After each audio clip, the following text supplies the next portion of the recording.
ప్రభుత్వ పాఠశాలల్లో నెలకొన్న సమస్యలను తక్షణమే పరిష్కరించాలంటూ ఎస్ఎఫ్ఐ నాయకులు ప్రజా సమస్యల పరిష్కార వ్యవస్థలో డిఆర్ఓకు వినతి పత్రం అందజేశారు. ఈ సందర్భంగా ఎస్ఎఫ్ఐ జిల్లా నాయకులు ఎం గంగా సూరిబాబు మాట్లాడుతూ జిల్లా వ్యాప్తంగా ఉన్న విద్యా సంస్థల సమస్యలను తక్షణం పరిష్కరించాలని డిమాండ్ చేశారు.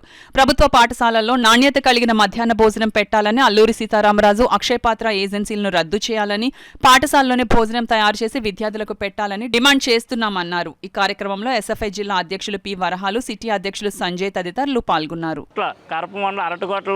అదేవిధంగా కరపమండలం కోరా గ్రామంలో గ్రౌండ్ సరిగ్గా లేదు, ఆ గ్రౌండ్ లెవెల్ చేయాలని, అదేవిధంగా జూనియర్ కాలేజీల్లో పిఆర్ వొకేషనల్ కాలేజీకి భవనం నిర్మించాలని, గొల్లప్రోల్ జూనియర్ కాలేజీకి భవనం నిర్మించాలని, ఖాళీగా ఉన్నట్టు అధ్యాపక పోస్టులను భర్తీ చేయాలని, దాంతోపాటుగా ఏదైతే హైయర్ ఎడ్యుకేషన్లో పిఆర్ డిగ్రీ కాలేజీకి అధ్యాపక పోస్టులు నియమించాలని, డిగ్రీ కాలేజీల్లో ఖాళీగా ఉన్నటువంటి అన్ని రకాల పోస్టులను భర్తీ చేయాలని, ఆదికో నన్న యూనివర్సిటీ దగ్గర పీజీ సెంటర్ ఏదైతుందో ఆ పీజీ సెంటర్లో మౌలిక సౌకర్యాలు లేక ఈరోజు విద్యార్థులు నానా ఇబ్బందులు పడుతూ ఉన్నారు.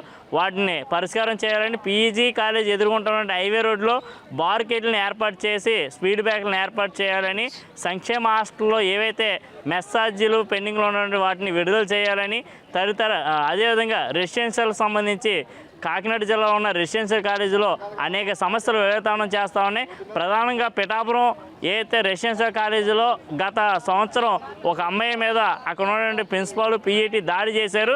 ఆ దాడి సందర్భంగా ఆ అమ్మాయి ఇప్పటికీ కోలుకోలేని పరిస్థితిలో ఉందని 2 రోజుల క్రితమే పేపర్లో వచ్చింది. కాబట్టి ఈ సమస్యలన్నిటి మీద కూడా సమగ్రమైన విచారణ చేసి ఈ సమస్యల పరిష్కారానికి జిల్లాధికారులు కృషి చేయాలని, లేని పక్షంలో విద్యార్థులందరినీ ఐక్యం చేసుకుని జిల్లా వ్యాప్తంగా ఈ సమస్యలన్నిటి మీద మొత్తం 7 డిపార్ట్మెంట్లకు సంబంధించిన సమస్యల మీద 7 అధికారులకి కూడా వినతి పత్రం ఇవ్వడం జరిగింది.